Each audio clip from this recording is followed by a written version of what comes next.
Everyone, आज हम posture imbalance के बारे में बात करेंगे। ये बहुत ही इंपॉर्टेंट हो गया आजकल। 4 तरह के मेजर होते हैं जो कि forward head correction, posture imbalance, shoulder round shoulder posture imbalance, kyphosis and anterior pelvic tilt होता है जिसको हम लार्डोसिस भी बोलते हैं। ये 4 तरह का मेजर होता है। मैं जो आज एक्सरसाइज बताऊंगा वो सारा एक्सरसाइज आपके पोस्चर को करेक्शन में हेल्प मिलेगा। अगर आप मुझसे पूछोगे कि क्या ये परमानेंट ठीक हो जाएगा, I would say health, exercise and posture correction is just like a diet.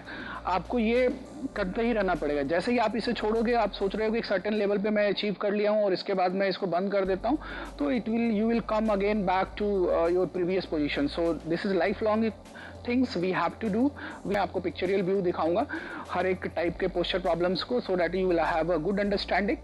तो अभी मैं बात करता हूँ क्या होता है कि हम डेली जो हमारा गलत पोस्चर में हम खड़ा होते हैं, गलत पोस्चर में हम बैठते हैं, गलत पोस्चर में डेली हम चलते हैं, इसका एक बहुत ही मेजर प्रॉब्लम्स है। गैजेट्स जो भी होता है, इलेक्ट्रॉनिक गैजेट्स होते हैं जिसको हम देखते हैं, हेड को ज़्यादा हम टिल्ट करके देखते हैं। मैं उसको भी बताऊंगा कि कितना ज़्यादा आपकी स्पाइन पे स्ट्रेस पड़ता है जब आप अपने हेड को एक किसी पर्टिकुलर एंगल पे टिल्ट करके देखते हैं। तो दूसरा ये होता है कि हमारे बॉडी में पेन होता है, तो कभी कभी उस पेन को एक्मोडेट करने के लिए हम थोड़ा हल्का फुल्का टिल्ट करते हैं अपने बॉडी को, जिससे उस समय तो पेन हल्का राहत मिलता है, बट बाद में फिर से बढ़ जाता है, फिर हम टिल्ट करते हैं और इस तरह से हमारा पोस्चर का इम्बैलेंस हो जाता है।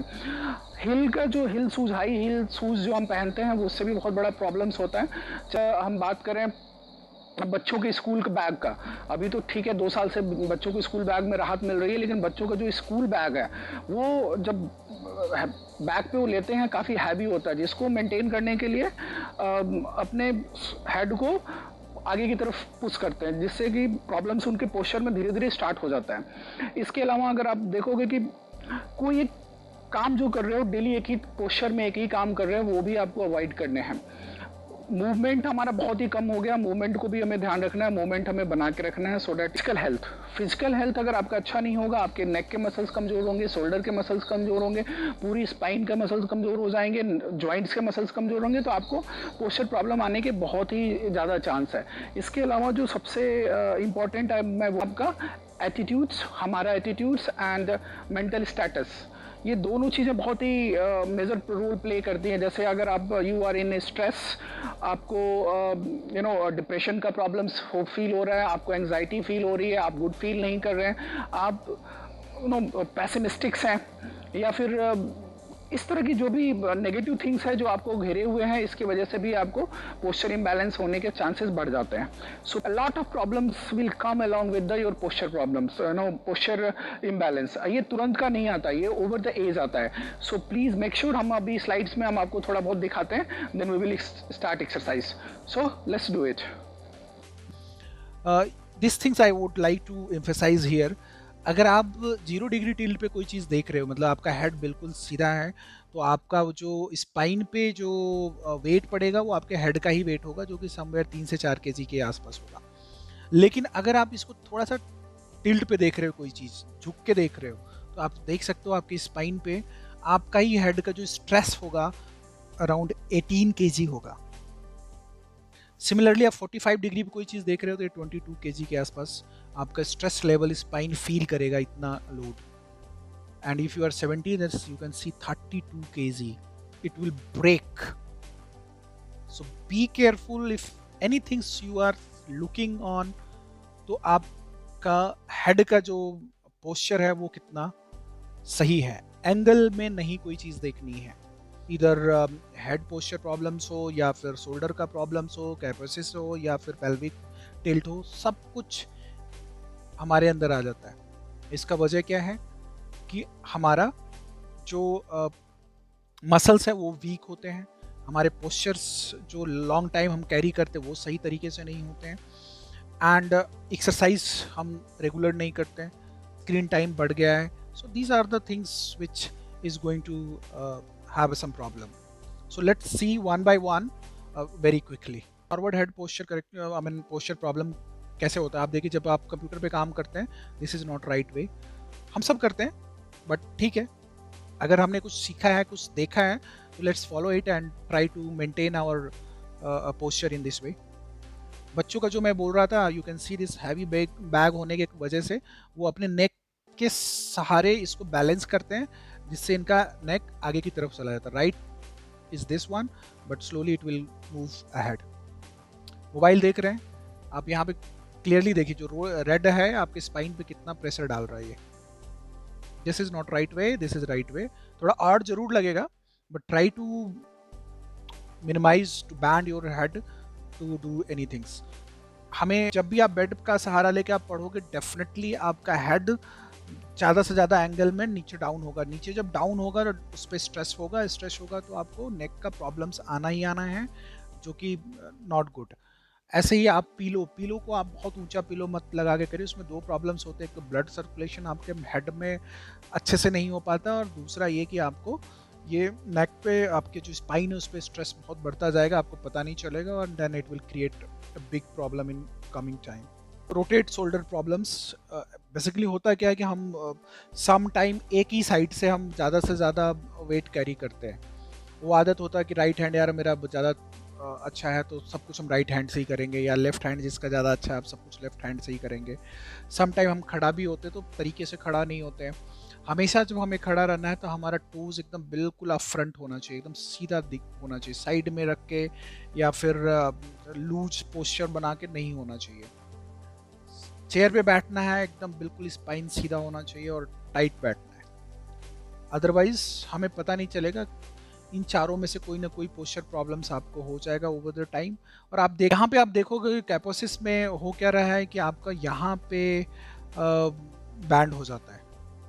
ये सारी चीज़ें उसी की वजह से हो रहा है कि आप सही तरीके से आप बैठ नहीं रहे हो, आपके मसल्स वीक हो गए, आप एक्सरसाइज प्रॉपर नहीं कर रहे हैं, हमारी लाइफ स्टाइल उतनी अच्छी नहीं है जिससे कि हमारा वर्कआउट इतना अच्छा हो जाए, जिससे कि मसल्स और हमारे अंदर इम्यून सिस्टम आए. तो this is last one I will say. कमर के आसपास के पोर्शन आगे की तरफ चला जाता है. कुछ लोग ऐसा फीमेल में या कुछ लोग इस तरह के स्टाइल से खड़े भी होते हैं, बट वो स्टाइल कब उनका प्रॉब्लम में बदल जाता है पता नहीं चलता है. प्रेगनेंसी के टाइम में भी ये जो स्पाइन होता है वो थोड़ा उस बेबी के जो वेट को बैलेंस करने के लिए थोड़ा सा ये आगे की तरफ चला जाता है. तो इस तरह की जो चीज़ें आप देख सकते हो, यहाँ पे भी देख सकते हैं नॉर्मल पोस्चर है, और ये I mean it has become some problem, posture problem in this. So इन सारी चीज़ों को हमें मेंटेन करना है तो एक्सरसाइज करना. आज मैं केवल 7 से 8 एक्सरसाइज बताऊंगा, which would be kind of very common और effective exercise which is really gonna to help. We will do it whenever you get the time, because ये बहुत हाई इंटेंस एक्सरसाइज नहीं है, ये काइंड ऑफ स्ट्रेचिंग एक्सरसाइज है, जो कि आपको जब टाइम मिलता है या जब आपको फील होता है कि मैं एक पर्टिकुलर पोजीशन को, एक पर्टिकुलर चीज़ को काफ़ी लंबे टाइम तक कर लिया, तो let it stretch right now. So let's go for the our exercise. आपको राइट पोस्चर में खड़ा होना है और अपने नेक को बोथ हैंड से नीचे से सपोर्ट लेके आपको बिल्कुल पीछे की तरफ स्ट्रेच करना है. जितना आप स्ट्रेच कर सकते हो उतना करिए, बट हाँ अगर पेन आपको फील हो रहा है तो please do not do that much level. And then आगे की तरफ एक बार आपने पीछे स्ट्रेच कर लिया, देन होल्ड करके फिर आगे की तरफ आपको सीधा पुश करना अंदर की तरफ. आपको अपने ठुड्डी को अंदर की तरफ, आपको चिन को अंदर की तरफ पुश करना है और पीछे, ताकि स्पाइन आपका वो एकदम स्ट्रेट हो जाए. सो जितने टाइम तक आप कर सकते हैं, 5 to 10 टाइम और 15 times you do it. Next we will, जो आपके पास हो आप इसको यूज़ कर लो. मेक श्योर जो इसकी लेंथ हो आपके दोनों शोल्डर के लास्ट पॉइंट तक हो, so that you will do it easily. आप चाहो तो इसको फ्लैक्सिबल रोप आता है, एक्सरसाइज रोप, उससे भी आप कर सकते हो. इसमें स्ट्रेस आपको थोड़ा क्रिएट करके रखना है, ज़्यादा लूज नहीं पकड़ना है. बट हाँ अगर आपको थोड़ा पेन हो रहा है, बिकॉज अगर आपको प्रॉब्लम्स होता है तो ये काइंड ऑफ स्ट्रेच है जिसमें आपको पेन थोड़ा थोड़ा फील हो सकता है. तो आप उतना काफ़ी टाइट मत पकड़िए, थोड़ा लूज रखिए, लेकिन लूज नहीं रखना है, एक अच्छा स्ट्रेन उसमें रखना है. और पीछे की तरफ आप देखें, मैं एकदम बिल्कुल स्ट्रेच कर रहा हूँ, जितना बैक साइड में स्ट्रेच हो सकता है ऊपर से नीचे ला रहा हूँ, और मैं टॉवल को टाइट पकड़ा हुआ हूँ. तो आप इसको ले आए. एंड सेम आपको दूसरा मैं बता रहा हूँ एक्सरसाइज, इसका टॉवल के ही हेल्प से होगा ये भी. आप एक हैंड से ऊपर से पकड़िए, एक हैंड से नीचे से पकड़िए और स्ट्रेट खड़ा रहिए. बहुत ज़रूरी है, आपको स्ट्रेट खड़ा रहना बहुत ज़रूरी है इसमें. Then you can see it, मैं एक हाथ को नीचे से पुश किया हूँ, जो मैं टॉवल पकड़ा हुआ हूँ वो उसमें काफ़ी टाइट पकड़ा हुआ हूँ। ऊपर की तरफ मैं लेके जा रहा हूँ, नीचे की तरफ ला रहा हूँ, ऊपर की तरफ लेके जा रहा हूँ, नीचे की तरफ ला रहा हूँ, बट टॉवल के साथ में स्ट्रेन है उसमें, मैं उसमें को टाइट पकड़ के किया हुआ हूँ। So this you can do it 5 to 10 times, जितना भी आपको एक ईजिली आप कर सकते हैं।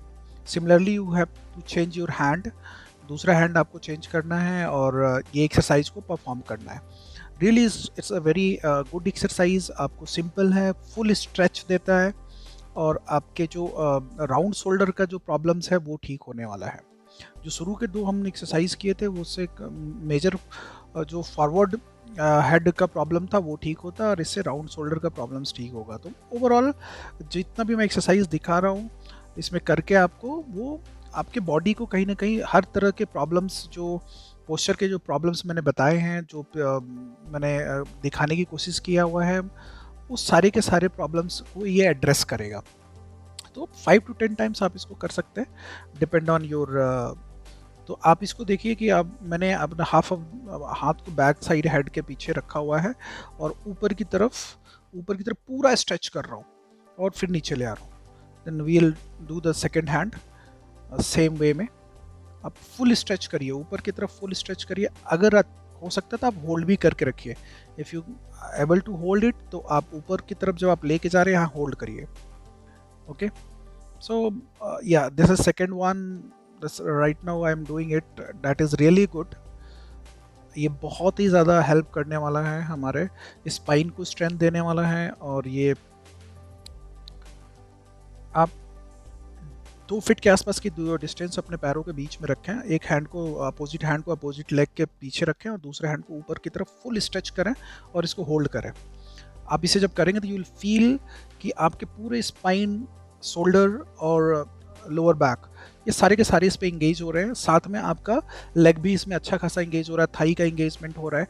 तो you will feel overall stretch kind of problem in you. So because ये बहुत ही स्लो है एंड तो 5 to 10 टाइम्स आप इसे कर सकते हैं। नेक्स्ट मैं जो करने जा रहा हूँ आप इसको देखें। सो आपको सीधा लेट के और हाथ को बैक करना था। अब मैं आप आगे किया हूँ, एक लेग ऊपर उठाया हूँ, फिर दूसरा लेग को मैं ऊपर स्ट्रेच करूँगा जितना ऊपर स्ट्रेच कर सकता हूँ, फिर हैंड को बैक साइड में लेके जाऊँगा, हिप को ऊपर उठाऊँगा, जितना ऊपर उठ सकता है आप उसको उठाइए। होल्ड रख सकते हैं 5 से 10 सेकंड, तो ये होल्ड रखिए आप। सिमिलरली चेंज करिए इसको। 5 to 10 टाइम्स आप करिए, डिपेंड ऑन योर स्ट्रेंथ, और 20 टाइम भी कर सकते हैं। तो it's really going to impact. जब मैं लेग के लिए कर रहा हूँ, अपना हैंड को आगे की तरफ कर रहा हूँ, अगर इसको करने से आपको देखोगे ना, आपके जो शोल्डर्स हैं डिफरेंट इम्पैक्ट आएगा। जब आपका हैंड पीछे की साइड में होगा, हिप को आप ऊपर उठा रहे हैं, तब शोल्डर पे डिफरेंट स्ट्रेस प्रेशर पड़ेगा। जब हैंड को आप आगे कर लिया, अब लेग को ऊपर उठा रहे हैं। सो this is really very effective in your posture correction and normal strength as well. So do it 5 to 10 times. Really nice. यहाँ पे मैं एक वॉल का सहारा लिया हुआ हूँ, मैं सपोर्ट लिया हुआ हूँ। आपको वॉल के साथ एकदम बिल्कुल चिपक के स्ट्रेट लाइन में अपने बॉडी को रखना है, पूरी स्पाइन आपको वॉल के साथ में होगा। एंड 45 डिग्री तक आप टिल्ट पे, आप नीचे की तरफ अपने थाई पे बैठ जाएंगे। देन अपने हैंड को वॉल के साथ एकदम डाउन एंड स्ट्रेच करिए। जब ऊपर की तरफ जा रहा है, जितना ज़्यादा स्ट्रेच कर सकते हैं आप उसको स्ट्रेच करिए और फिर नीचे उसको आने दीजिए। You will feel a lot of movement, flexibility in your shoulder. So this is again going to get a good result. आपको क्या करना है कि आप पेट के बले लेट जाइए, अपने हैंड को और लेग को बिल्कुल स्ट्रेट रखिए और एक साथ ऊपर की तरफ उठाइए। जितना आप ऊपर उठा सकते हैं आप उठाइए। Then come to in cobra stretch. आप जितना स्ट्रेच कर सकते हैं ऊपर की तरफ स्ट्रेच करिए, होल्ड करिए। इस पोजीशन में भी आप दोनों हैंड और लेग को ऊपर की तरफ करिए और जितना टाइम आप होल्ड कर सकते हैं इजीली आप उसको होल्ड करिए।